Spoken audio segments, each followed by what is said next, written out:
रावण की 10 अच्छी बातें जो रामायण में छुपाई गई।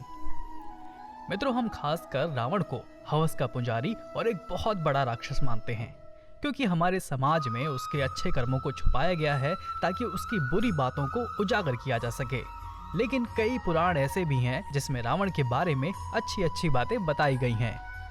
रावण एक बड़ा शिव भक्त था और कहा जाता है कि उससे बड़ा शिव भक्त इस ब्रह्मांड में कभी नहीं हुआ। एक बार की बात है कि रावण शिव भक्ति में अंधा होकर कैलाश को उठाकर लंका में स्थापित करने जा रहा था, लेकिन भगवान शिव ने क्रोधित होकर कैलाश को अंगूठे से दबा दिया, जिसके दर्द से कराहता हुआ रावण शिव तांडव करने लगा और उसकी करुण पुकार सुनकर भगवान शिव ने खुश होकर उसे रावण की उपाधि दी, जिसका अर्थ है भयंकर परिस्थितियों में भी अडिग रहने वाला। अपने वध के बाद रावण ने लक्ष्मण को अपने शब्दों के 3 ऐसे सोपान दिए जो जनमानस के लिए आज भी शुभ माने जाते हैं। और वो 3 बातें थीं: शुभ काम में देरी नहीं करनी चाहिए और अशुभ को जितना हो सके टालते रहो।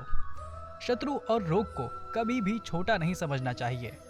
मनुष्य को अपने रहस्य अपनों और अपने कुटुंब को कभी नहीं बताना चाहिए। रावण ने अपनी घोर तपस्या से असीम और शक्तिशाली गुण प्राप्त किए थे, सभी देवी देवताओं को खुश किया था और उनसे कई वरदान प्राप्त किए थे।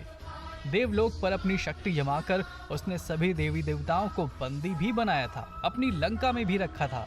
अपनी भक्ति से उसने त्रिदेवों को भी खुश कर दिया था और उसने ब्रह्मा जी से वरदान लिया था कि उसके प्राण नाभि में बसें और इसका राज किसी को ना पता चले और वो अमर हो जाए।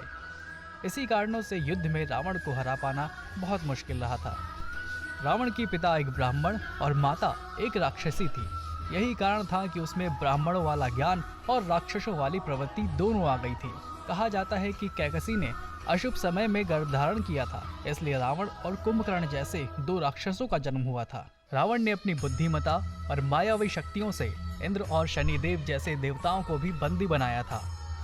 श्रीलंका रावण द्वारा नहीं बल्कि उसके सौतेले भाई कुबेर द्वारा बनाई गई थी, लेकिन अपनी बुद्धिमता से रावण ने लंका को भी हथिया लिया और कुबेर को बंदी बनाकर रखा। रावण धर्म ग्रंथों और शास्त्रों का बहुत बड़ा ज्ञाता था।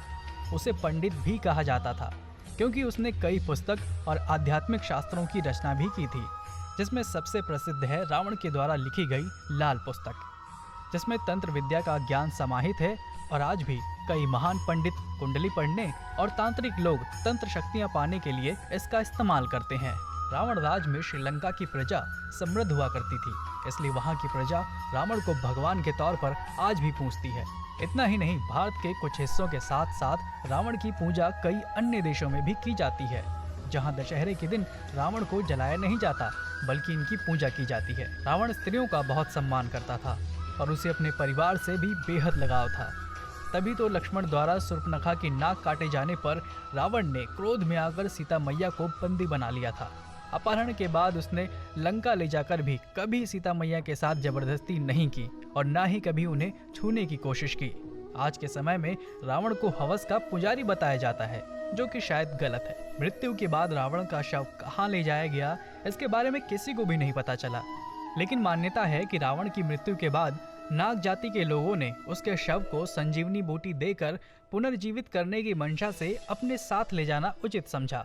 परंतु जब रावण पुनर्जीवित नहीं हो सका तो उन्होंने शव को लंका से दूर रंगाला के ताबूत में बंद कर दिया। कई हजारों साल बाद खोजबीन करने पर वहां 18 फीट लंबा और 5 फीट चौड़ा ताबूत भी मिला।